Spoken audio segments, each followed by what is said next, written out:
Hi YouTube, welcome to another edition of Horror Hands, and for this video we're going to be checking out an extreme horror film and finding out if it's as bad as it claims to be.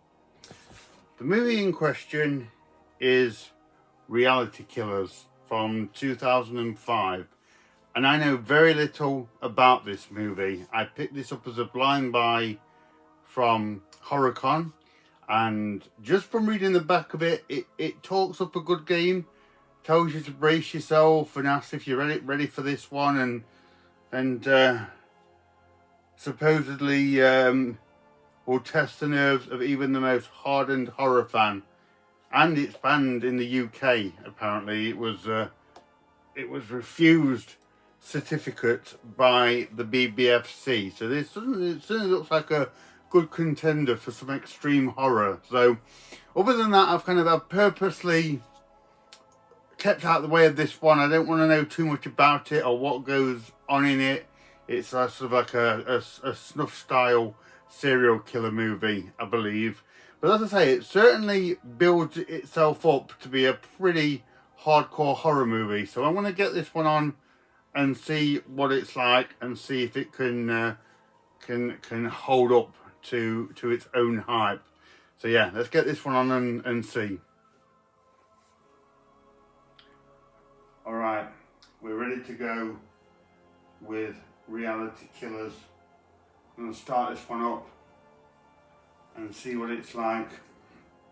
So as always with these watch along videos, I'll come at you throughout the video and let you know what I'm thinking about it, let you know if it's good, bad, horrible, tame, whatever. So we'll see.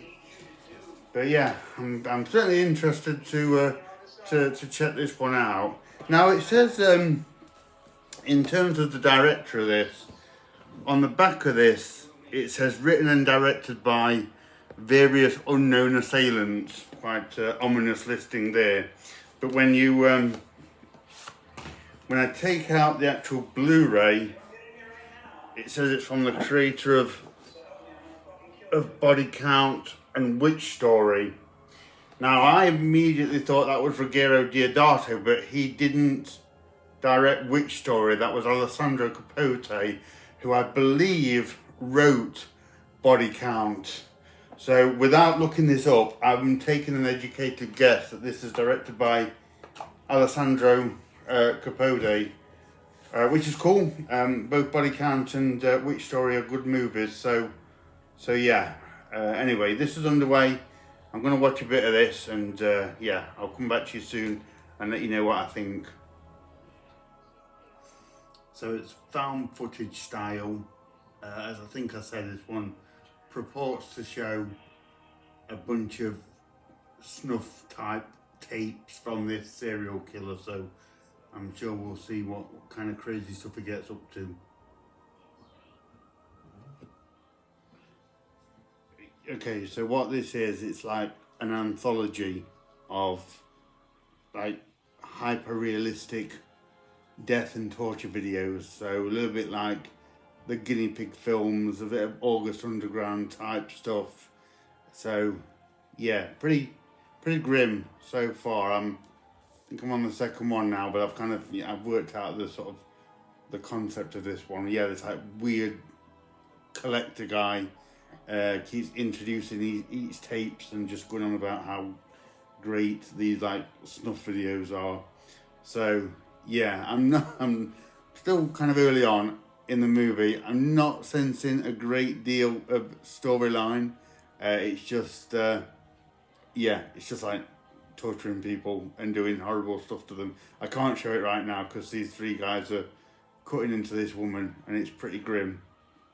But yeah, this is looks like it's going to be quite an unrelenting one. So that's the guy who is collecting and introducing these different videos. Yeah, weird guy. As you can see, it's very kind of grainy and grungy looking. Not a particularly pleasant looking movie. Don't know what he's doing now. Okay, that yeah, a bit of a close up of his face there. Yeah, freaky dude.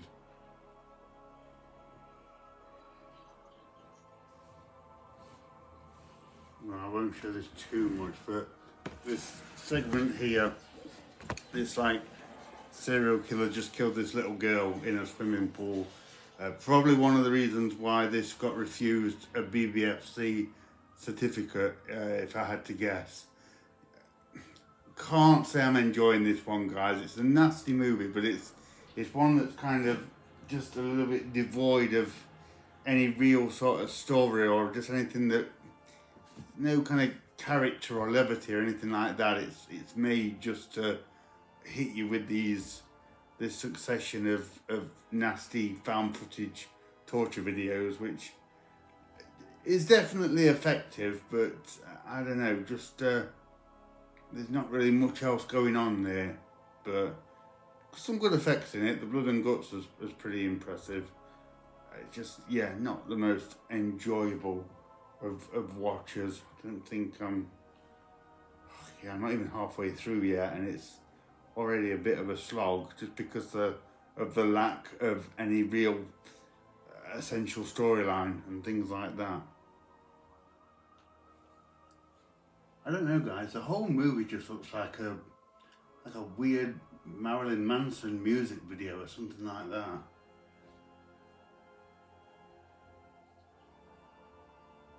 Right, I'm picking myself up with a couple of pepperonis. Kind of lost interest in this a little bit, if I'm honest with you. Look how small these are nowadays. But yeah, it's just kind of grim.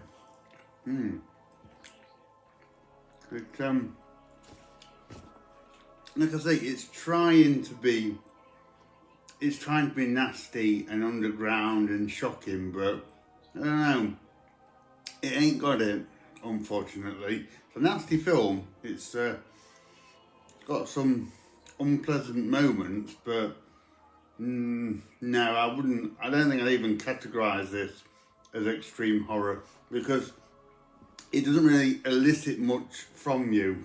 It's just feels like it's playing at it a little bit. I don't mean that to sound disrespectful,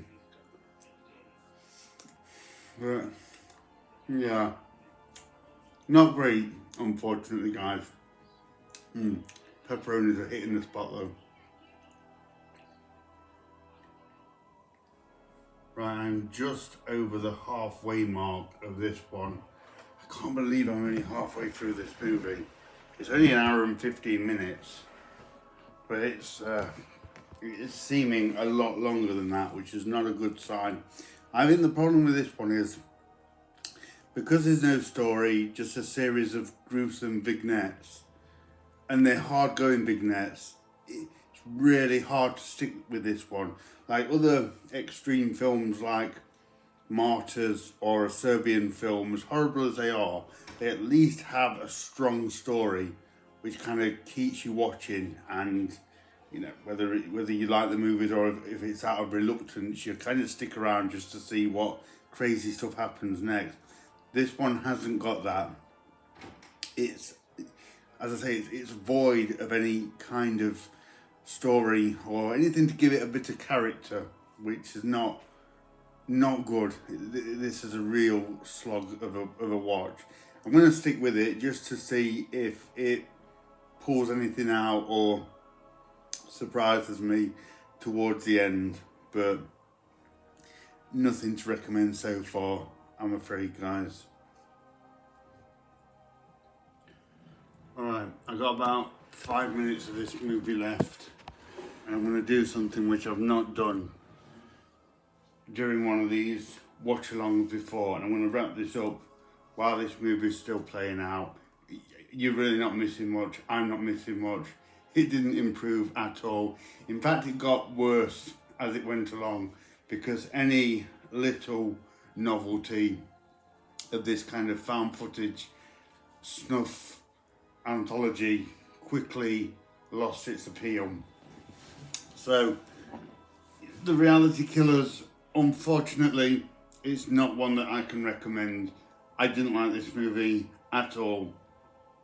As I've alluded to, it was kind of nasty in places, nasty by nature. Got a few moments in it, but nowhere near anything like an extreme horror movie. As I said, it didn't have much of an emotional punch or anything like that. I didn't know who anyone was in the movie. You could hardly see what's going on for most of it. And not even anything that I can pinpoint that. There was no kind of great moment or bit where I'm like, oh my gosh, wait till you get to this scene. It was all very samey, not very imaginative. As I said, I just think they were kind of playing at this a little bit, and they didn't do a great job, unfortunately. I don't like I don't like sort of bashing indie or underground efforts, but this is not a great movie. So I do not suggest rushing out or trying to track this one down. You really aren't missing much. So it's a huge disappointment, and yeah, I won't be watching it again. But at least I've seen it and I've checked it out, and now I know, and I've at least taken that bullet for you guys as well, because yeah, I wouldn't waste my time with this one, guys, unfortunately. If you have seen this one, let me know what you think. I'd love to know what you thought. Maybe you enjoyed it, I don't know. But this has got a few more minutes left. I'm going to see it out, and then probably go and watch some paint dry or something, just to liven the evening up a little bit after that one. So thank you very much for watching, and stay tuned for more videos.